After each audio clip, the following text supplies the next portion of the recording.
It's time for Class Racing Today, the podcast for the NHRA class racing fan.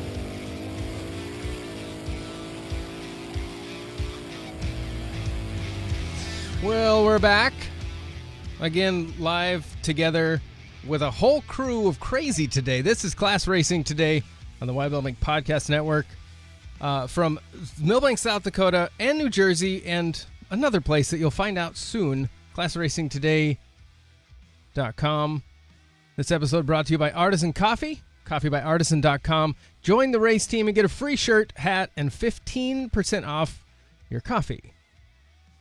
It's been kind of a crazy one. Don't forget to go to our social medias, Facebook, Instagram, YouTube. Give us a like, follow us there. We are live streaming on Facebook right now. So if you're there, shoot your hand up in the air and say hi. Bobby and Brian are back with us together. We're all kind of in the same system again. Welcome back in, gentlemen. What's going on? How's it going? Awesome. I'm enjoying the day today. I got to sleep in a little bit. I'm on the East Coast time. Whatever. Our guest and you guys, you get up nice and early. It's 1 hour. And I appreciate it. Just one critical hour. That's though. right. It is critical. Bobby, I've seen your reaction times. You're always sleeping in. Well, they need to start running stock later. Like when I used to run super stock, I could, at 11 o'clock, fine. Stock eliminator, you've got to go out at 8 o'clock in the morning. That's a problem, Yeah, it's I went to a race this weekend. We had our first association race of the year here in Thunder Valley, I would call it the home track, and they always do. They start first round qualifying at like 2 in the afternoon, and then they race into the night, and it just felt weird. Like, that doesn't even feel like a race if you're not there and up by 8, 9 o'clock in the morning. So I stayed home. I rolled down. I think I left my house probably about 11, rolled in, and made the first round qualifying. I'm like, geez, it's a little different atmosphere. But yeah, I'm not used to that. We had a pretty good race, though. There was 40, I think, 7 cars that showed up for the first one. Sam Rulin, he's got I think it's a 2013 Challenger. Somebody will correct me because they know. Runs B-Stock automatic, and man, they've been working on that thing. That thing sounded nasty. He went 10:18 in B at 129 mile an hour. He's 136 under. I mean, that thing was just bad fast. He took the number 1 qualifier both days. And actually made it to the final and got runner-up for the first race, so congratulations on that, Sam. You driving the hell out of that car. And then Tom Lewis actually won the race, so that was pretty cool. Our Midwest Class Racers Association is doing a deal this year, so anybody that wins one of the races from last season, and there was 3 left for this year, qualifies. Charlie over at Midwest Factory Finishes is doing a $5,000 to win Race of Champions.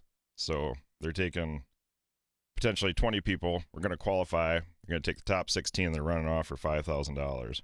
So everybody's kind of getting after it and wanting to win and get a part of that. They can still meet one at Brainerd this weekend, or go to drawing a blank, Iowa.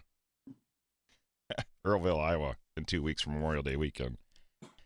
So if any of our friends out there want to come in and try to get into that, just show up at Brainerd this weekend, or go to Earlville, Iowa on Memorial Day weekend, and you can get into that Race of Champions race. That would be pretty cool. But no, I did terrible. I spun first round, went out first round, so that was kind of the start to my weekend. Did you go racing anywhere, Bobby? I did not race this weekend. I actually was working the Yellow Bullet Nationals in Cecil County, Dragway in Maryland. And my job was, I was a pit reporter for Motor Mania TV, doing the driver interviews. So it was a bunch of classes that I am not, familiar with. A bunch of 275 classes, outlaw classes. Top Sportsman was about the only class I recognized while I was there.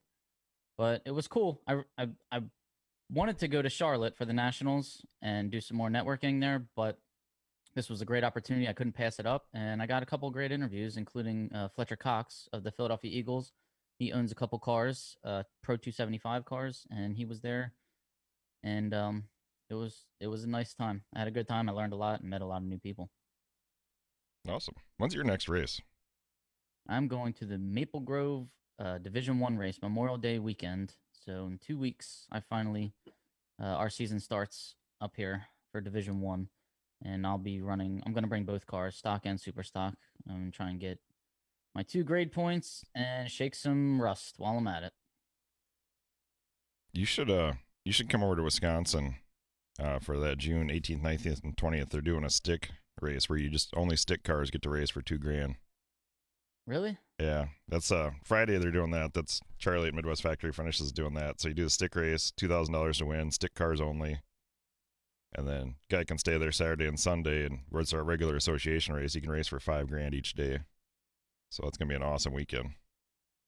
Oh, if that wasn't a week before my wedding, I would definitely do it. I don't know if I can get that kind of permission, but our guests might be into that because they are slick shift drivers. So maybe maybe we can entice them. I don't know. Do we really want them coming up here? Not with the lights. Not with the lights. Our guest was cutting last weekend. I wouldn't want to race her for sure. I'd rather be against you any day, Bobby. Oh my! I gotta practice. See that tree back there? I'm gonna burn the bulbs out if she was coming up here. So before we get to our guest, which I'm so excited about, this is gonna be this could be one of the most fun podcasts we've had since we started. I need to rattle off a couple results. Is everybody cool with that?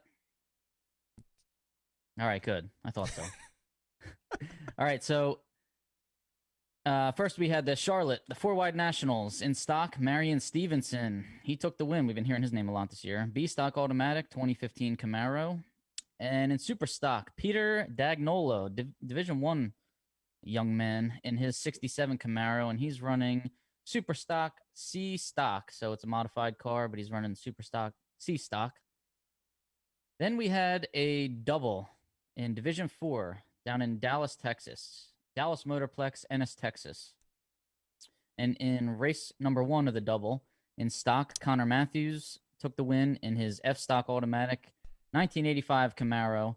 And then in super stock, we had quite a little story here.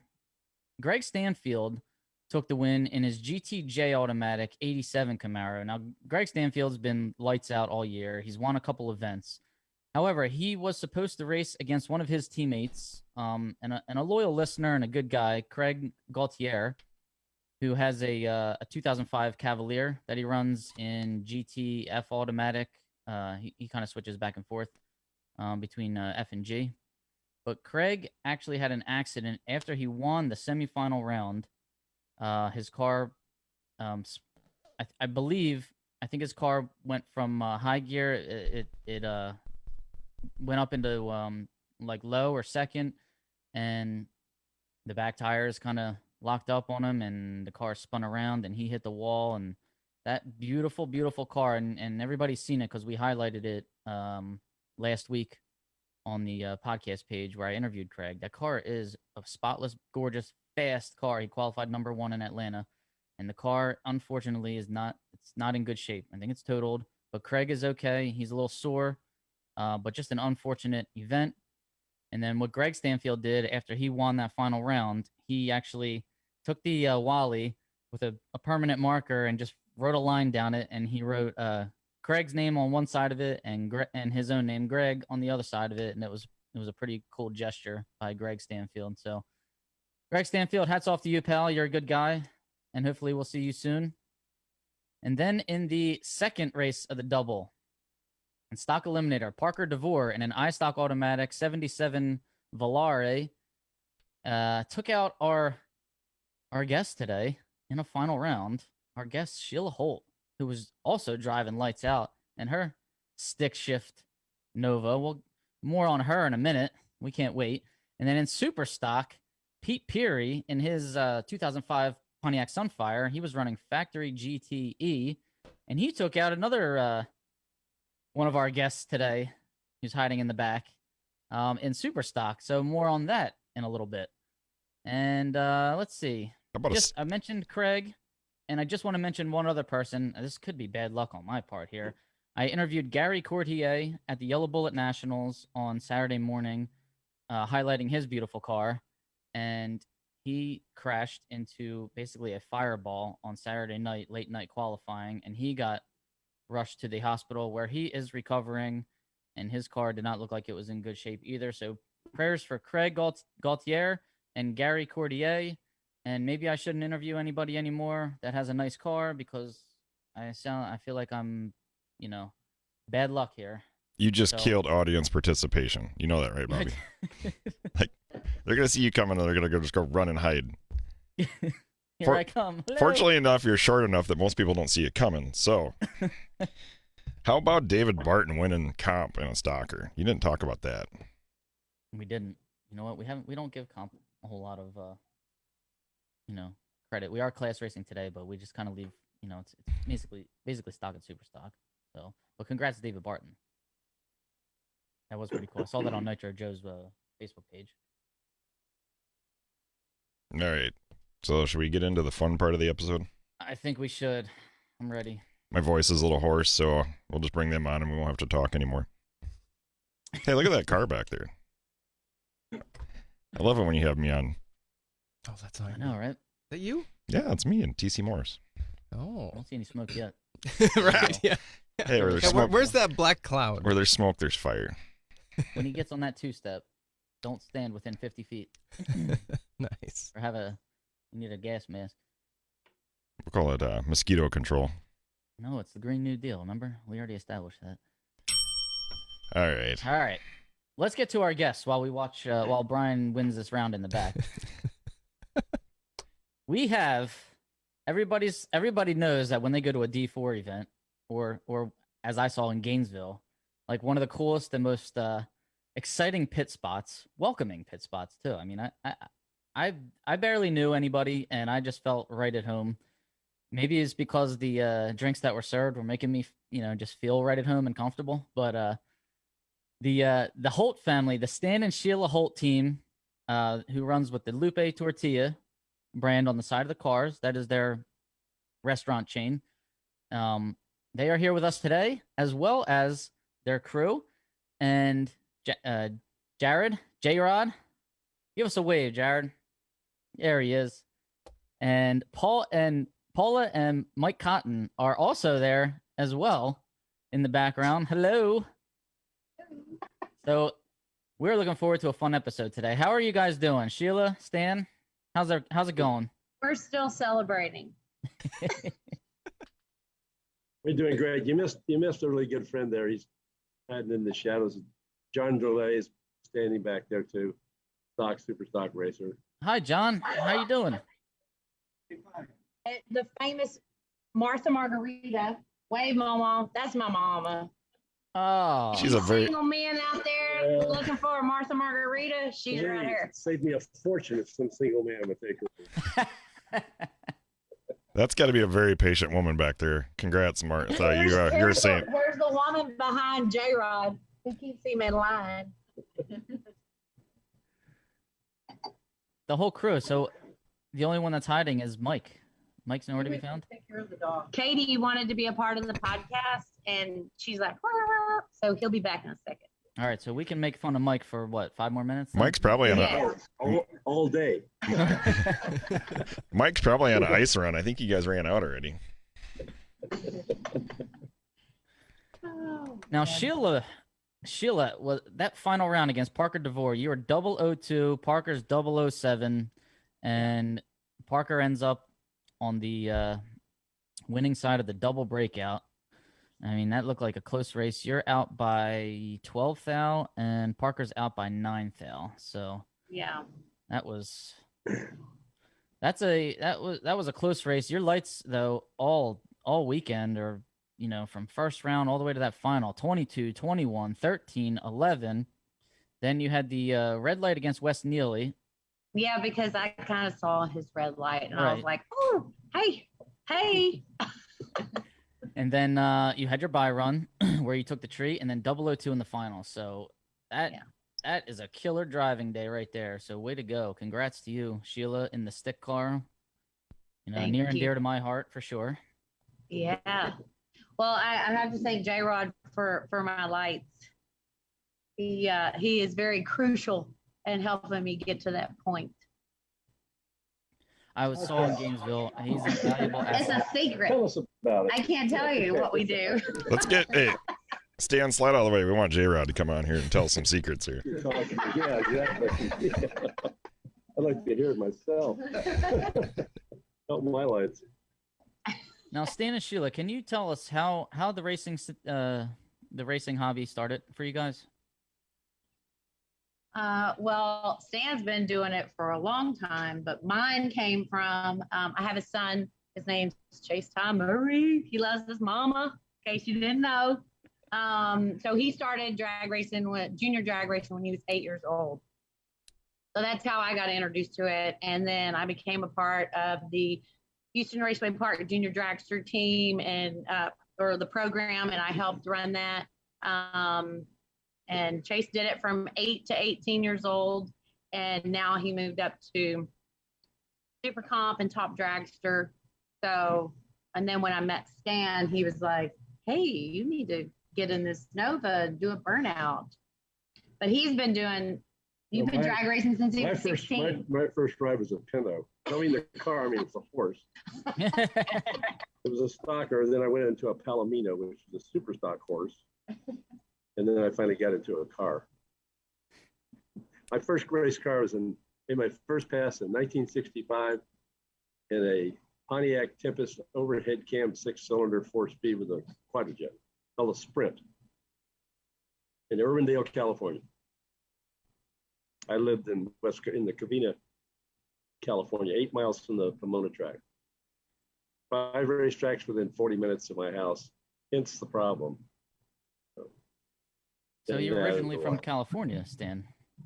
Born in Texas, and my parents moved to California when I was very, very young. So I grew up there. My dad was in the car business, hence the love for cars and drag racing. So the dealer he worked for furnished me that first car. We could race in Orange County, Lyons, Pomona, Irwindale, and the racetrack there. Anyway, the other one. No, Fontana. Fontana, yep. Fontana, yeah. But was that always there? I thought that was more of a recent addition to the NASCAR It was track. there in the 60s, but not where it is today. And it was, you could race Irwindale in the day and then load up and drive to Fontana and race that at night. Fontana was famous for a chuck hole at the 1,000-foot mark that you had to drive around. They never filmed it. We don't know why. We just drove around it and kept going. Right lane was very popular. I've raced a rental car there and Irwindale. Whenever I came to California, I would take my rental car to one of those tracks and see if I could hit up a little bracket race. And I never got caught doing it. I never got like any kind of extra charge or anything. I never broke anything, I guess, so that was the good thing. That's because you never gutted it out and raced it in stock, Bobby. When did they close Irwindale? No, Irwindale. No, am I confusing Irwindale? Irwindale's the little 8th mile track. I thought I thought it was still open. Oh, I don't know. I know they closed it for a while. It was a quarter-mile track. It was a really well-known track at the time. I could be confusing my tracks. And what's that other track? Willow Springs, but that was a road course. But I did a stunt driving class at Willow Springs, which was pretty cool.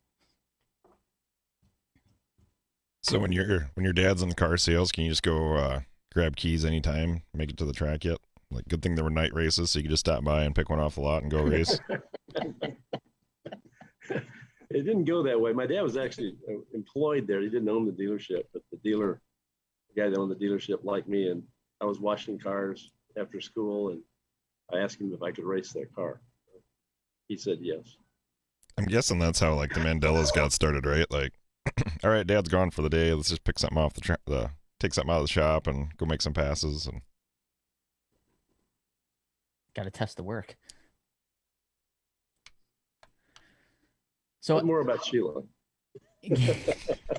Sheila, your son kind of got you into it. You meet Stan. Stan was already doing it for a while. And then Stan persuades you to get in a stocker and a Nova here. And not only that, a stick shift Nova too. And what year, like how long ago did this happen? 12, 13 years ago. Let's go with 12. And he said, I want you to get in this car and you're going to do a burnout. And we live in an airplane hangar at West Houston Airport. And he wanted me to do a burnout across the taxiway towards the other hangar. And I was like, I want to go down our taxiway, so I have a long way to go. And he goes, you don't have a long way from the burnout box to the starting line, so you need to do it in between the hangars. So I did my first burnout, and I was like, oh yeah, this is cool. I want to do this. And the burnouts are my favorite. And if you saw my burnout in the final round, I did what's called a J-Rod burnout. If you've ever seen J-Rod Grenier do a burnout, you're like, oh my God. Like he does these burnouts, they're smoky, and then he goes right up to the starting line, and he's like, Lights the top ball. So I did my J-Rod burnout in the final round because I wanted Mr. Parker to know that I was there in the left lane and he better have game on. And he did. He had game on. I have to say about her first run. She said, I can't do this. I just can't do this. I don't want to make a fool out of myself. And don't worry about it. Wes Neely's here. Nobody will notice what a fool you are. Anyway, so we, I said, look, just line up. Don't worry about catching a light and just go to what you think 100 miles an hour is and just get out. Just make that one pass. Don't like it, we'll load it up, go home, we won't talk about it anymore. I mean, she was just white-lipped, nervous. So light turns green, stays green, like she's getting on the freeway. Goes down the track, it's like 100. She makes the short turn off, and I'm going as fast as I can in the golf cart to get down there, make sure she's all right. So she's getting out of the car, and I said, whoa, I'll be right back. I got to run back to the trailer. She said, for what? I got to get a crowbar. She said, for what? Said, get that smile off your face.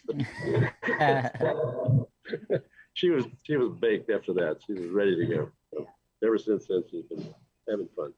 I do want to tell you, though, like all of us, she really struggled with the starting line for a long, long time. You know, you'd be 60 red, 120 green, 120 red, 60 green. Oh, 002 red. You know, anyway, in teaching your wife the starting line, I'd rather teach her how to play golf, if you know what I mean. So I gave up on that. I said, you know, it'll click. You'll find your spot. You'll find your lead. It's really only happened, I think this year is when it clicked. And she said, I got my spot. I got my spot. So just do it the same every time. I don't care if it's an 80. We'll bring the car to you. Just give us the same number. So enough of that. That's how she got where she's improved so much this year. Been really exciting for me to watch and very rewarding for me to watch it all unfold. So now we've gone a little too far. She's going more rounds than I am. So she just took it too far, you know. So we're going to reel her back in. J-Rod is the crew chief, and he and I are really good friends. So I think we can fix her lights next week. What? You guys are going to need 2 pit spots if you ever have to meet each other in the final. Actually, Jared and I met racing each other. We had the same class, both at F Stockers, and we had a qualifying run, and we just lined up together. I tell it my way, he can tell it his way. I got there first, and so I came back for the next round, the qualifying, and this little Firebird makes the corner and peels in right next to me. He said, "You're not going to get there first this time." We were probably 100th apart, flat out. So he gets it. Well, the long story short, that became our MO. At every race, we would line up together, and the race during qualifying was more important to us than going rounds. And as a result, so we were racing so hard during qualifying, we'd find ourselves in at least the 4th round all the time. But we weren't just looking for time tickets. We were trying to actually beat each other. So that's how we met and became great friends. Not only that, I'm not exactly mechanically inclined. And in fact, I'm not mechanically inclined at all. And every time my car would have a problem, like a lot of racers, J-Rod's the first one in the trailer. Everybody knows Mike Walter. Let's fast forward. This is the J-Rod story, not a Mike Walter story. Mike Walter finally got my car going fast. It would run the index in the morning, not so much at lunchtime. You know? Mike got it going fast. We're at Houston race. And I can't remember Bruce's last name, the NHRA official. But I crossed the scales and Bruce said, "Good afternoon, Mr. Holt." Good afternoon. He said, "We're having a little party and you're invited." I said, "Oh, I love parties." "Yeah, just back your car right here and go get your tools." "For what?" He said, "Well, you have to tear it down." I said, "I can't tear it down." "Oh, no, you can tear it down. You just can't put it back together." So Jared showed up and helped me through the tear down, which we passed, by the way. But that's how Jared and I have become longtime friends. And I convinced him to stop, shut down his transmission shop and just come be part of the team full time and take care of the race cars. And so it was a great friendship. And he's friend first, Critchie second. And that's how we got here. And so now, just hot mess, all involved. So I got a question for J-Rod there. Which driver is easier to set the car up for, Jared? Well, kind of a family thing, you know. I do work for them. Oh, that's what started the story. Jared and I, in the first round, accidentally had to race each other. In Dallas. In Dallas, just now. Yeah, this past weekend. And he and I like that. That's great, but it wasn't planned. It just happened. And so because they had random pairing. So as we're getting in the car, Guys, he looks over at Jimmy. He looks over at Jimmy Hidalgo and he said, "Jimmy, I may need a ride home, so let me know before you leave if I need stand." And then the way it felt, it was also random pairing in stock due to the whole crazy way the weather was this weekend and the race and everything. Jared and I had to run each other second round of the second race. And I told him, "You better race me. Don't sit there." And he raced me. I made him break out by what, 2,000? Jared is such a good driver. When he had me in that round, I run a 305, so I'm a GT car. He's racing me, and he's a top end driver. So he rolls up on me just right at the 8th mile. He's just going to wheel me and roll up on me. 8th mile is when I push 5th gear. He went, "Where the hell is he going?" I pulled away. He goes, "This is over." Yeah. I said, "Jared, you put it in the car. You should have known it was another. I just forgot." That's a struggle I have, just being new to this whole thing. Is some of my friends race stock, like John McLaughlin. He's like, "All right, it's a stick car. It's gonna look different at the other end. Like that's where they start humping, is at the end." And I've always got that in my head now. Like, all right, where's it coming? Oh, there it is. So I feel your pain there, Jared. It's really changed my life. well, speaking of the 5-speed, Stan and Sheila both. Now, Sheila, your car's a 66 Nova with I'm guessing the 327 275 horse motor. Okay. 50 horse. Yeah. You can get the 287. Did you hear that? It's a 327, 350 horse. 350. Back to 287. Okay, gotcha. All right, so Sheila's car. Oh, go ahead. Sorry. No, it's an old Grumpy Jenkins combination that had been on the shelf for a long time because it has to be a 66 Chevy 2 stick shift car to run the combination. So that's a niche. Our cars were all 67s. So when Jared found the combination had been defective for so long, we pulled all the fenders out, the grills, the headlights, everything, made them 66s. So we could run that combination because of and we obviously try to protect the factory. All right, so then Stan, your car, since yours is a 5-speed, what combo are you running in your car? The 305. A 305, okay. That was Bellinger's idea. It's like a 90 model Carrera. 90 Camaro. Okay. I wanted to slow down, and I was running 283s, and I really liked it. And got a bad 283, went to Indy, couldn't qualify, and Bellinger was there and said, why don't you will you mind racing GT? I said, I don't care what I race. He said, let me build a 305 for you, then you can put a 5-speed in. I always thought the transmission followed the body, not the motor. And I said, yeah. So he built one, and I really liked it. So he's working on a second one right now. That's like where we're going to end up. Okay. Got 2 nice 283s for sale, by the way, if anybody's looking. Maybe Brian can use one. Buy 2 good ones, get a bad one for free, or what? No, they're good now. Well, I gave them to Steven, and he's made them both good now. What kind of transmissions are you guys running? Liberties, G-Forces, Jerichos? I run a 4-speed G-Force. I run Liberty. Jared, what do you run? Liberty. Jared, what do you run? You're running Liberty. Depends on what he's driving. Well, he does. He has a comp car drives with Liberty as well. So. What do you guys like for clutches? We have quite a few different clutches. So in the superstock cars, it's Bonafide.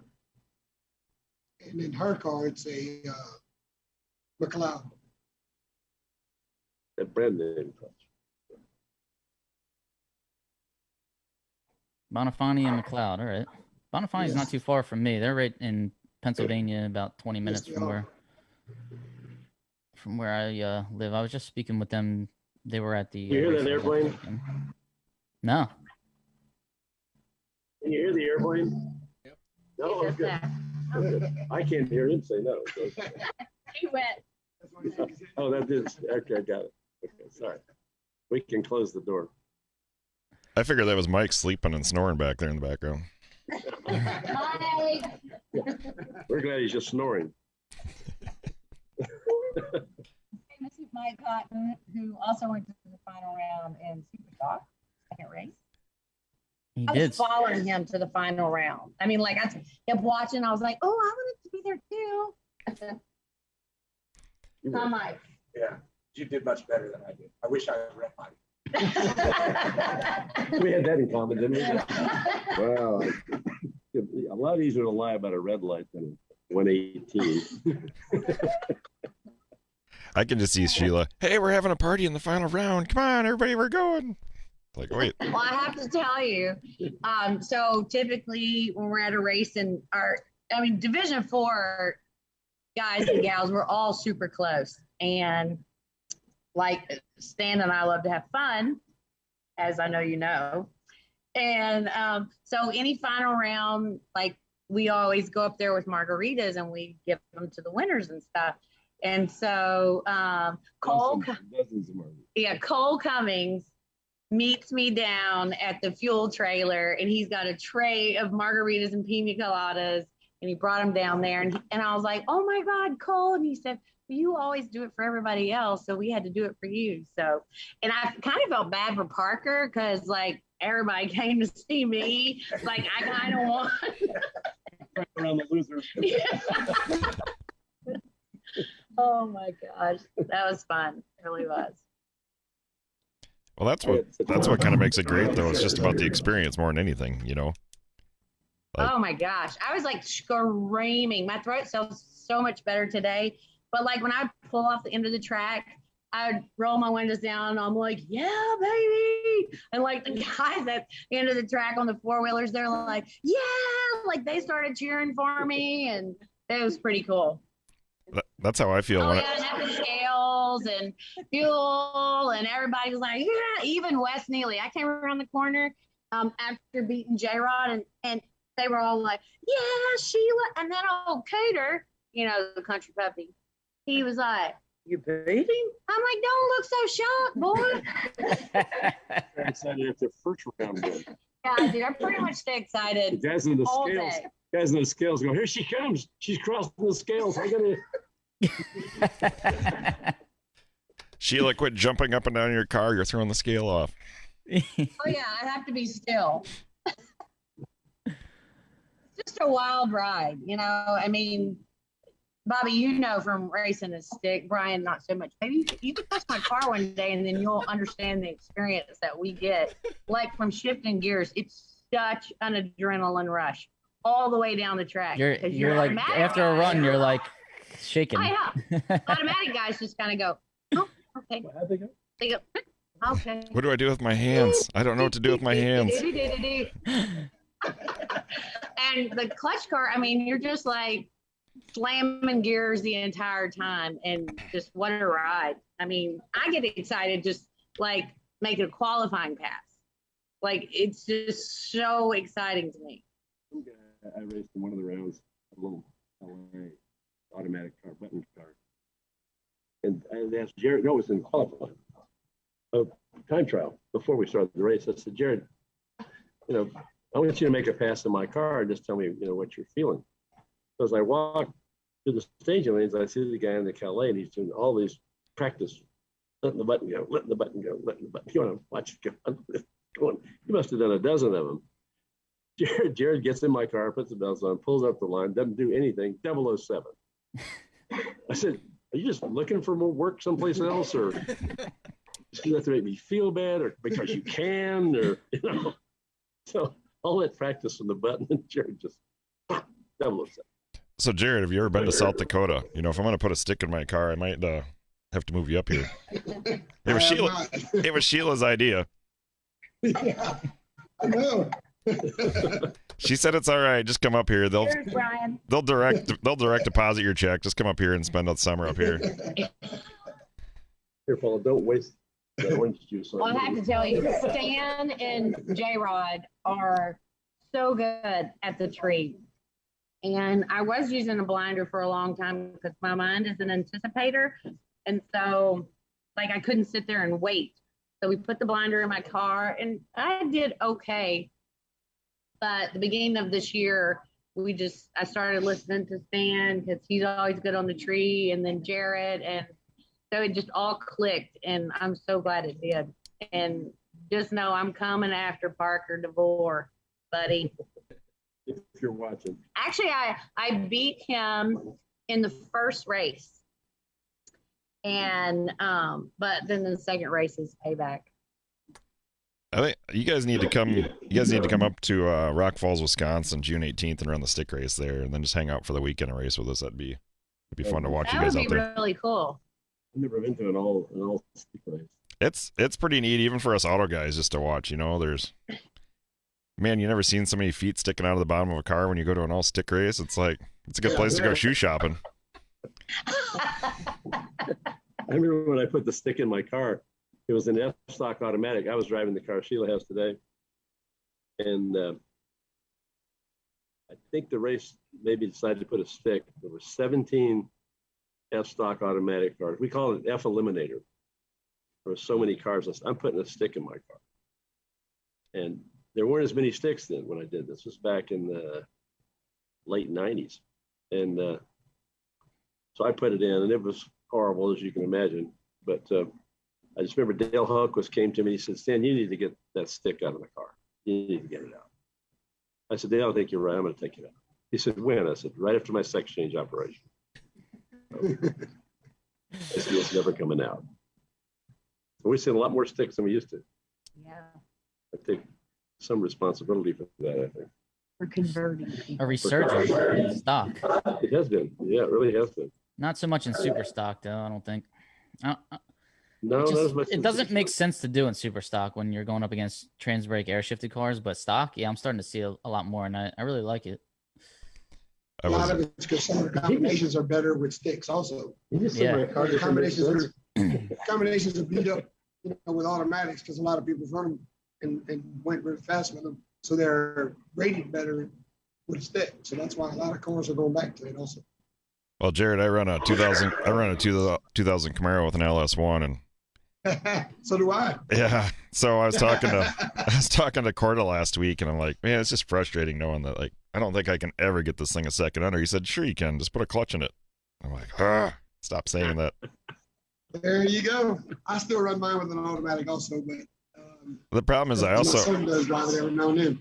The problem is also I end up running into here in D5, we got Randy Manns running around with probably the baddest B-stick car in the country. So I talk to Mike all the time. He's like, don't do that to your car. He's like, just keep it consistent. Don't put a stick in it. I'm like, yeah, I just don't want to race your dad. Yesterday. Yeah.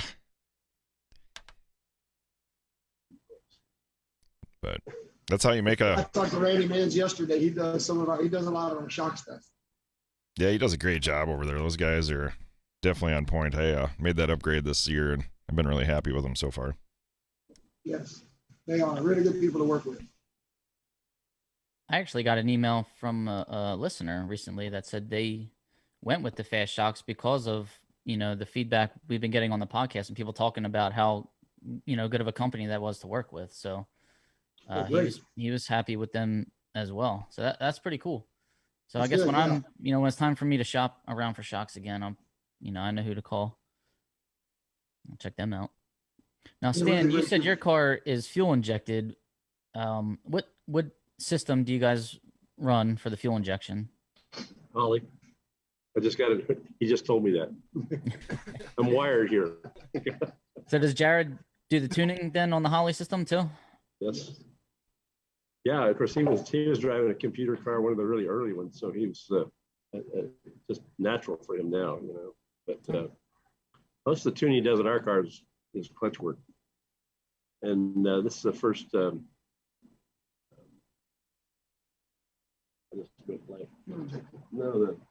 With the restrictors. Restrictor plates. First time I ever run a restrictor plate. So we'll slow the car down, so it's interesting to tune it with restrictor plates. It's a different game with a stick car and restrictor plates. Challenge. The old restrictor plate, the Chevrolet plate. Well, Jared's combination and my combination, we'll never know what that's like. You don't see a Ford ever run a restrictor plate. Dallas one Camaro does not need a restrictor. In fact, it needs a bigger throttle body. Spend all this time, energy, and money, and we want to slow the car down. Okay, I got it. Now, restrictor plates are legal in super stock. They're not legal in stock, right? I thought so. Okay. Jared, the fuel injected car here. So, are you a speed density or an alpha N type of guy? I'm sorry. Do you run? Does the fuel injected car run in speed density with the map sensor, or does it run alpha N just speed density? Okay. Yes. Because there's like the everlasting argument over which is more consistent. Yeah, everybody has their own idea of that.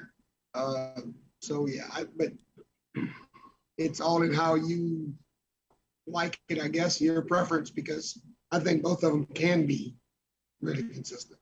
So then the Camaro that you're running, that's speed density also? Yep. All right. I run speed density. I like whenever other people are doing it, so I feel like I'm not alone here. Okay. No, you're not. And I've been doing it a long time. I think speed density is the way to go. You an open loop or a closed loop guy? Open. Yes. All right. Open loop speed density. That's me. All right. So I just got to figure out how to get this damn car to be a little more consistent. It's called a for sale sign, Bobby. I've made a lot of adjustments. It's called a for sale. It's called a for sale sign, Bobby. I sit down, set a record run, and it's for sale. No. All right, Sheila. So what gear do you do the burnouts in, or do you shift? I do it in second, and once J-Rod goes, then I shift it to third. Yep. I used to just do the 1, 2, and then we started doing the 2, 3. So I always start out in second. 2, 3. What gear do you start out in? Me, I'm just a third. Oh. I don't shift it. Oh, shifting's the best part. Yeah, but what transmission do you run? Yeah. The Jericho. Oh, that. Well. They still make those? No. No, I don't. You need to switch. D4. Well, if you have a couple spares, maybe I'll take you up on that. Boy, he picked up that quick. We do have a couple of spares for sale. Thanks for asking. I just like the G-force better for me. It works well for me. Better for Jared because it doesn't break. Oh, that's good. Now, do you have to hold it in gear though? I don't want to have to hold the trans in gear while I'm going down the track.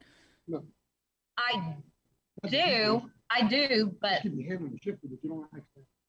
no, in Stan's car he does, but I don't. I always keep my hand on the gear, but it's never, knock on wood, come out. But his has before, like when you womp it or something. We have a lot of issues to begin with the Liberties and deadheading, you know. And the second or third gear we were over there, second gear. And we can't tell you what we did. It's legal, but Jared fixed that. The Liberty, a couple of things. Jared, we'll talk about it next week when you fly up here. Yep. Jared doesn't like to fly. He will never be a fig. He lives at a hangar. He'll be a dig. Do you guys? How long of a chain do you give him there at the hangar? Like, can he come out like a little ways outside, or do you just got him chained to the cars, or how does that work? How about you just come down to Houston? I love Houston. Houston's fun. I looked for a flight before we got on here. I was trying to find something, but there was nothing. Maybe a boat? Nothing in the budget. Spirit Airlines doesn't go there. Bobby Fazio doesn't go there.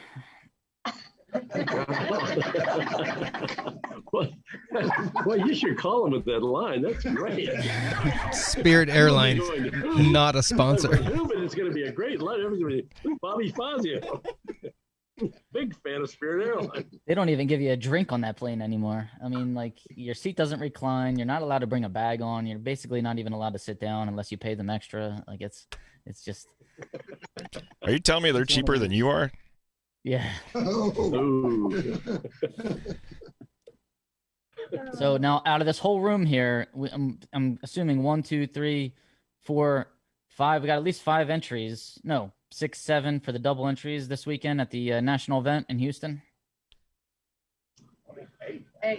Yeah. 8 of us. John. Come, John, John, 8 inches. Well, I feel like this. We're gonna have 11. I think 11 cars there. I think we're the only ones that didn't drop out. So Yeah. we're a good shot this weekend. I checked. We're going to the semis. We'll be pulling the pin. You guys all I have to checked start the a weather. count. It's not that bad. No, but it's wet.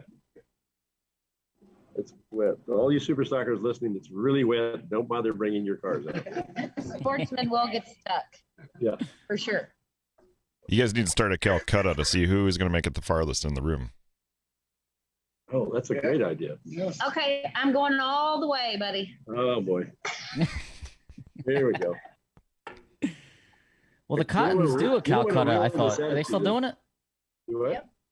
You guys still do the Calcutta? We are in Houston. We didn't do it. We're going to do it when we're in our home division, in Division 7. Okay. That seems kind of I'm just selfish. kinda hoping other people would pick it up in other divisions. Oh yeah, I'll start it in Division 1 then. Okay. There you go. That'd be fun. I'll carry the torch. There you go.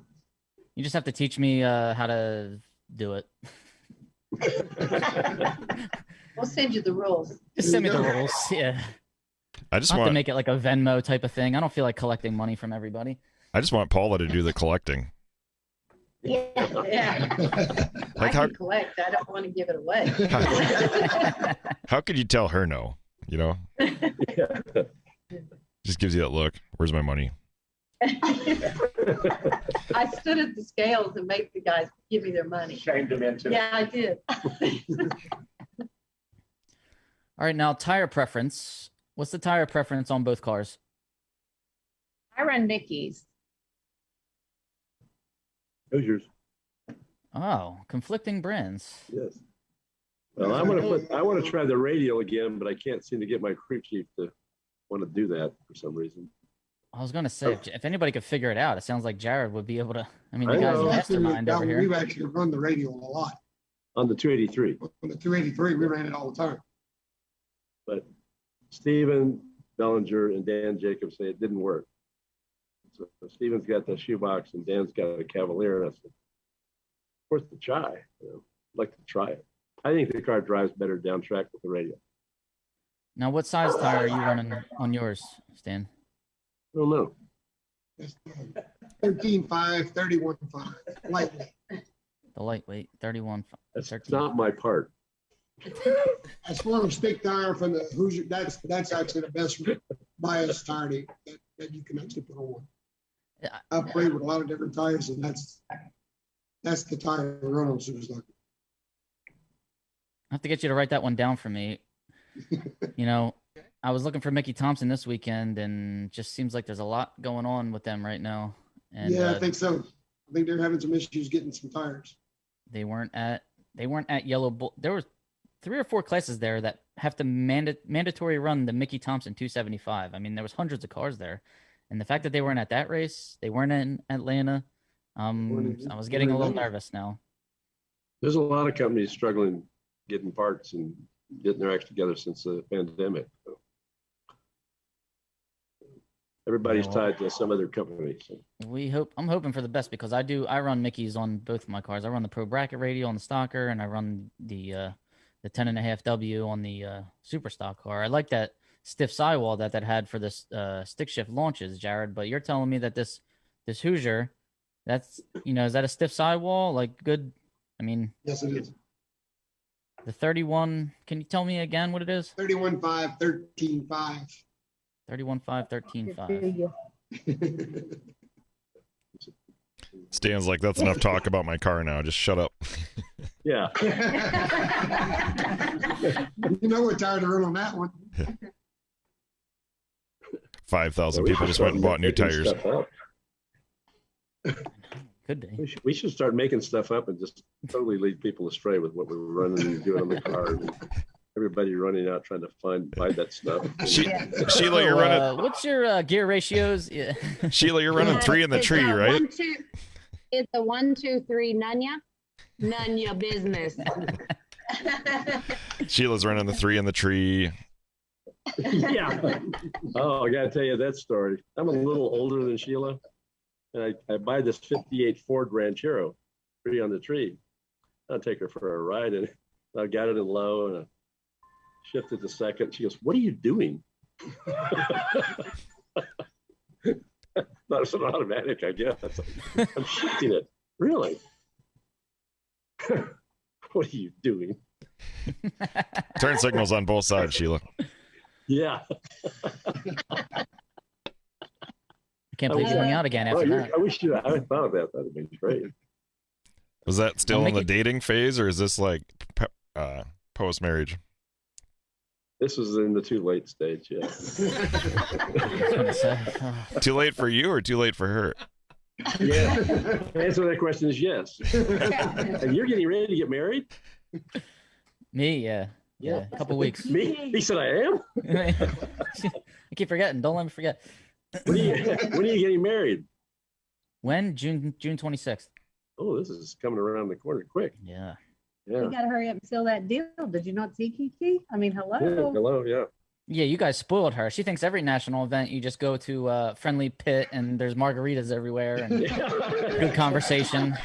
Wait a minute, there's not? There's not. Here's everywhere we go. Yeah, right? You guys think NHRA would sponsor you for the hospitality pit? I think so. Well, They don't sponsor anybody for anything. Yeah. And there's that.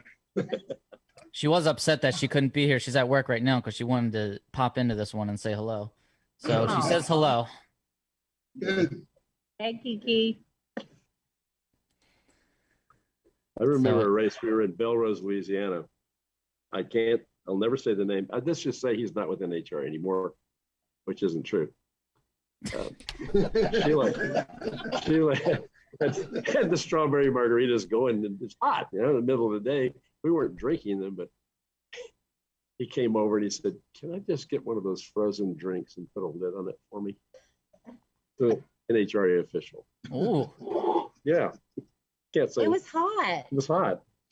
I There was thought he was coming over to like pinch you or something, but that's cool. No, You know, I've just put Well- 2 and 2 together. So you got called into the barn to tear your car apart and you didn't know how, and now you carry a margarita machine with you. There you go. Not true. Oh, look. pretty much I do nailed, know pretty how much to. nailed the program. Let's pop the hood. Oh, look, there's 6 margaritas on the intake. Huh, what are we going to do with those? Ah, what a coincidence. Fuel check. Here you go, sir. This one's strawberry. I hope you like it. They're measuring the margarita with the fuel check machine. Yeah. Second pass, I'm sure his fuel's fine. Now we know how she made it to the final. Yeah, you do what you got to do. Hey, How did the Lupe Tortilla start? Oh, you don't have time. Give us the remember you have an You have appointment an at appointment at 11. 11. give us the 45-second version. December 9th, 1983. And it's a little frame house. I was a cook, and 2 other cooks. We had 50 seats, and just perfection was really important to me, and it took off. For the first 3 or 4 years, it was kind of a cult restaurant coming way, way out west. I mean, almost out of town. And people were driving from the inner city to come eat there. And it just got traction. It kept going and going. And now it seats, the original seats 100 and 200 people. It just kept adding porches. And my son's just opened in Lupe's number 27. So it's truly been an American dream. Started with, had $12,000 and I borrowed 50 and opened the original store. And December 9th, 83. You know, I think Millbank, South Dakota would be an excellent location for one of those. Quite right. J-Rod, you should come up here and open that up. I'm sorry. He's trying to get us to go to South Dakota for some reason. I have to, that just brings up a real quick story. I'll give you the condensed version. I have these comment cards on the table, and it says, I get this comment card. There was a locked mailbox at the front, and I read every card, and I get them, drop it in there. And you can be assured I get the card. And I would make some caustic, funny comments on them and post them on a board if they were like ridiculous comments. So one comment card said, "Do you ever think about opening a Lupe's in Iowa?" And my comment was, "I think of little else."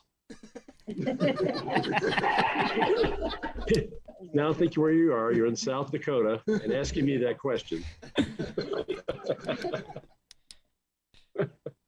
So no.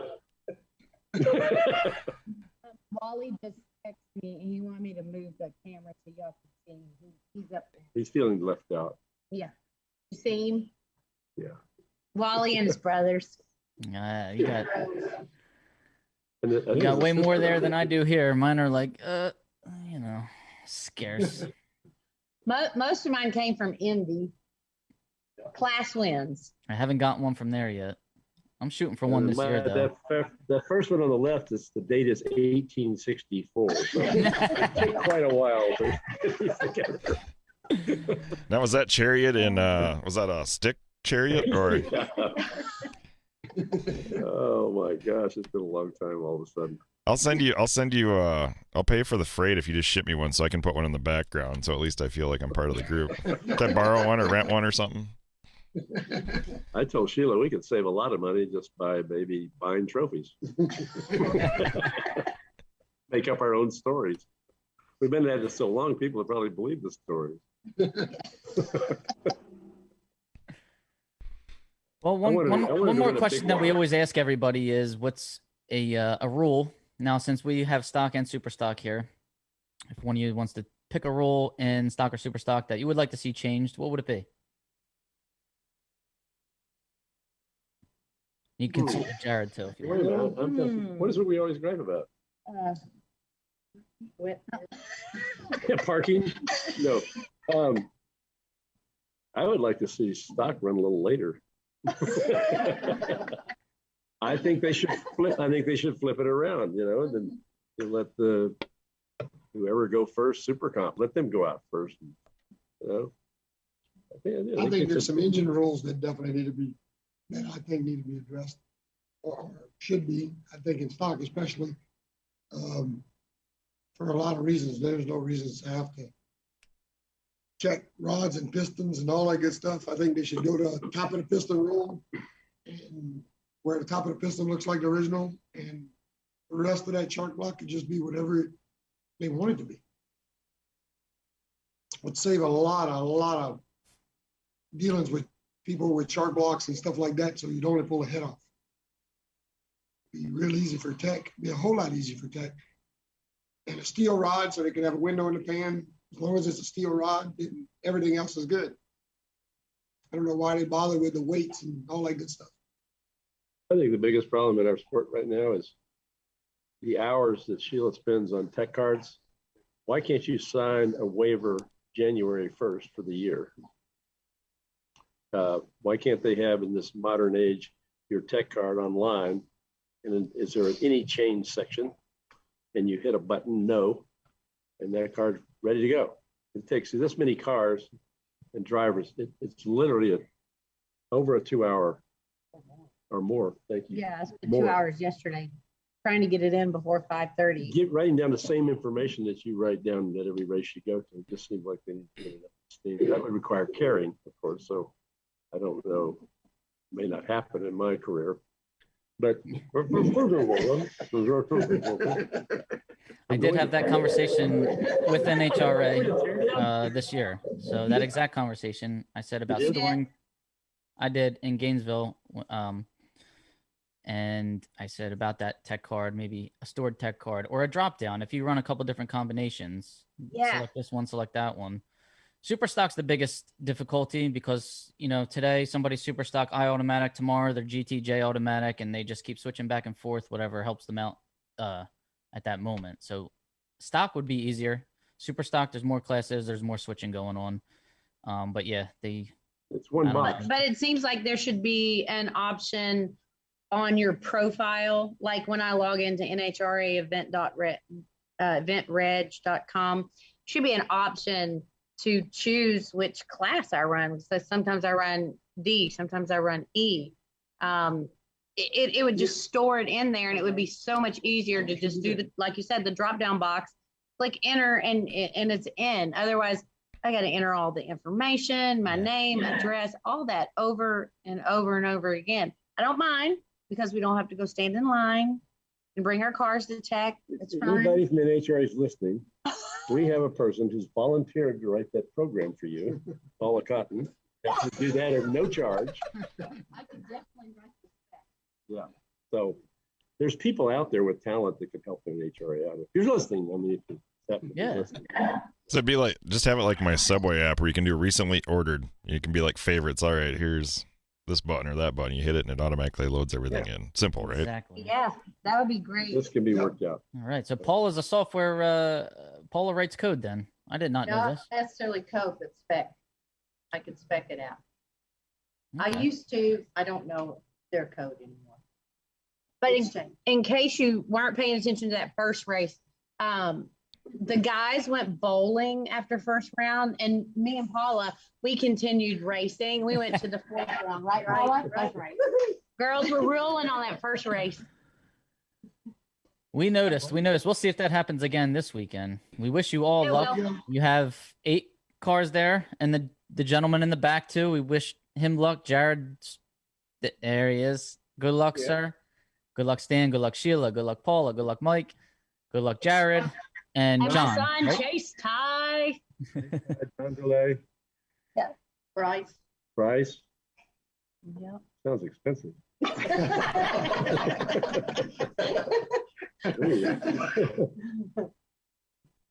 Thanks, we thank you guys. Yeah. Thank you guys for joining us from the awesome, the hangar there. That's quite a cool pad that I definitely have to see this year or next year or immediately. I wish you could turn the computer around so you can see what we're looking at. Go ahead, give it a swivel. Maybe because of the light. I don't know if you can see all the cars. Oh man. Wow. So there's the airplane hanging. You have to have an airplane to live in the airplane hanging. There it is. And then Got the love bug. where we live up there on those windows. So we have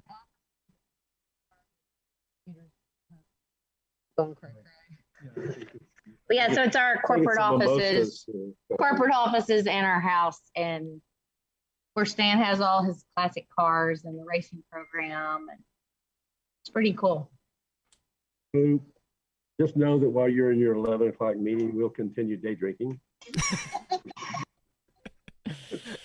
Yes, well, Decide to enjoy. call I'll us be envious. That was the goal. You're Yeah. welcome anytime. Oh, thank you. Thank you. At least there's one nice person over there. Thank you. Okay. Yeah. I'll check with the other airlines if maybe there's a flight we can.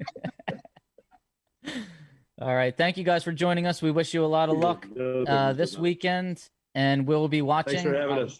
on the NHRA.tv. And take care. Have a safe trip there also. I know you're not going too far, but safe travel. And let's pray for some good weather. Today. Yes, thank you so much. Thank you. ClassRacingToday.com, and brought to you by Artisan Coffee, coffeebyartisan.com. Sign up for the race team, get a free shirt, get a free hat, get 15% off of your coffee. So Artisan Coffee. We are on Facebook, we are on Instagram, we're on YouTube, we are on Apple. Class Racing Today.